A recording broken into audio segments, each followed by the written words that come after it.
అస్సాం. అస్సాం అనే ఒక రాష్ట్రం ఇండియాలో ఒక రాష్ట్రం మనందరికీ తెలిసిన విషయమేనండి.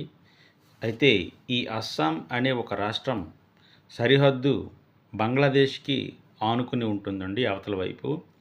సో, అక్కడి ముఖ్యమంత్రి హిమంత్ బిశ్వ శర్మ అనే ఒక ఆహ్, అస్సాం ముఖ్యమంత్రి అన్నమాట. అతను కేంద్ర ప్రభుత్వాన్ని రిక్వెస్ట్ చేసి ఆహ్, ఇండియన్ ఏరోస్పేస్ ఎయిర్ షో అంటే ఎయిర్ ఫోర్స్ ఎయిర్ షో అక్కడ కండక్ట్ చేశారు.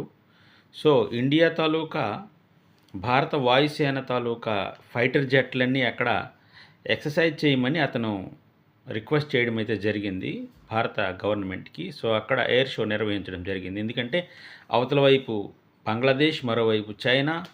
ఇది ఆ ఏరియాని చికెన్ నెక్ అని అంటారండి. ఇది బ్రిటిష్ హయాంలో పెట్టిన పేరు.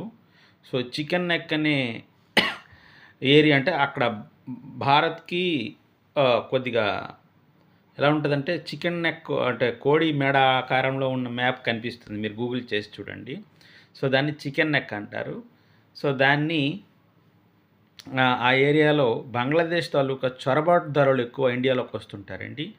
సో, అవి అరికట్టాలని చెప్పి ఇండియా తాలూకా ఎయిర్ ఫోర్స్, ఆర్మీ పవర్ ఏంటో మనం చూపించాలని, వాళ్ళని కంట్రోల్ చేయాలని చెప్పి Himanta Biswa Sarma central government air ఫోర్స్‌ని కోరడంతో అక్కడ ఎయిర్ ఎక్సర్సైజ్‌లు జరిగాయండి. అది విషయం.